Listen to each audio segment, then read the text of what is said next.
Ideal কলেজের সম্মানিত সভাপতি আমাদের সকলের প্রিয় ভাজন জনাব ডক্টর মোহাম্মদ মোজাম্মেল হোসেন, আমি ভাইকে বক্তব্য রাখার জন্য বিনীতভাবে অনুরোধ করছি। আসসালামু আলাইকুম ওয়া রাহমাতুল্লাহি ওয়া বারাকাতুহু। প্রিয় ভাইরা আমার, বাংলাদেশ একটি ক্রান্তি লগ্নে উপস্থিত হয়েছে। এই বাংলাদেশ নিয়ে সুগভীর ষড়যন্ত্র শুরু হয়েছে। আপনারা জানেন, বিগত 53 বছরেও এই বাংলাদেশ এখন পর্যন্ত উন্নতির শীর্ষে আরোহণ করতে পারে নাই, উন্নয়নশীল রাষ্ট্রে পরিণত হতে পারে নাই।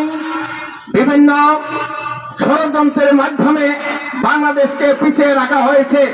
এই ষড়যন্ত্র শুধু আভ্যন্তরীণ নয়, এই ষড়যন্ত্র আন্তর্জাতিক ষড়যন্ত্র এই বাংলাদেশকে ঘিরে রেখেছে। আপনারা জানেন, এই বাংলাদেশের চতুর্দিকে ইন্ডিয়া বেষ্টিত। এই বাংলাদেশের চতুর্দিকে এক পাশে সাগর আর 3 দিকে ইন্ডিয়া বেষ্টিত।